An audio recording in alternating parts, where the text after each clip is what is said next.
Hello guys, welcome back to my channel Nargis cooking house. আমি আবারও একটা মুখরোচক রেসিপি নিয়ে চলে এসেছি। তো আজকে আমি বানাবো শাহি মাটন কোফতা। তো শাহি মাটন কোফতা খুব সহজেই বানানো যায় ঘরোয়া পদ্ধতিতে। তো আমি শাহি মাটন কোফতা বানানোর জন্য প্রথমেই নিয়ে নিয়েছি 500 গ্রাম মতো মাটন, যেটা আমি কিমা করে নিয়েছি।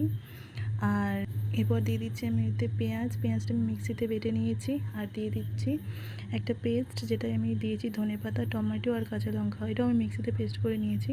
হ্যাঁ, পেস্টটা আমি একটু মিহি করিনি, একটু দানা দানা রেখেছি যাতে ভালো লাগে মুখে ঠেকে, সেই জন্য।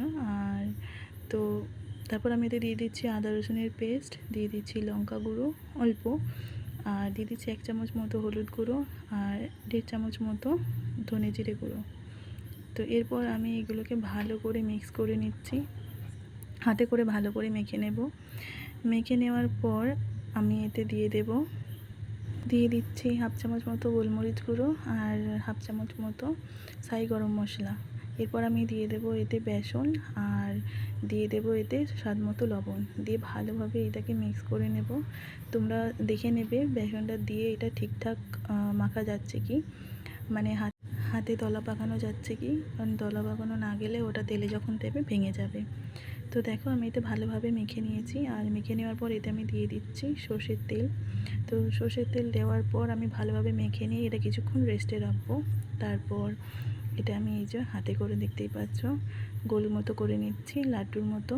তো এইভাবে আমি সব কটা কোফতায় গোল করে নেব, দিয়ে তারপর আমি এগুলো তেলে দিয়ে ভাজবো, সুবিধা হবে। কারণ একবারে এরকম গোল করে তেলে দিতে গেলে অনেকটা টাইম লেগে যাবে। তো যারা আমার ভিডিওটা দেখছো তারা ভিডিওতে অবশ্যই একটা লাইক করে দিও, আর চ্যানেলটা অবশ্যই সাবস্ক্রাইব করে দিও যারা আমার ভিডিওতে নতুন। ঘরোয়া পদ্ধতিতে তো ট্রাই অবশ্যই করতে পারো, মুখরোচক একটা খাবার, খুব ভালো টেস্ট আনে। আর এটা তুমি ভাতের সঙ্গেও খেতে পারো, আর বেশ কিছুদিন মতো তুমি সংরক্ষণ করেও এটা রাখতে পারবে, নষ্ট হয় না। তো দেখো আমি তেলের মধ্যে সবকটা কোফতা একে একে করে ছেড়ে দিয়েছি। কোফতাগুলোর কালারও কেমন চেঞ্জ হয়ে যাচ্ছে, ভাজা হয়ে যাচ্ছে। তো উল্টে পাল্টে আমি ভালোভাবে এগুলোকে ভেজে নেব। উল্টে পাল্টে ভালোভাবে লাল মতো করে যখন ভাজা হয়ে যাবে তখন আমি এগুলোকে তুলে নেব। তো দেখতে পাচ্ছি আমার কোফতাটা ভাজা হয়ে গেছে। তো এইভাবে সবকটা কোফতাই আমি ভেজে নেব।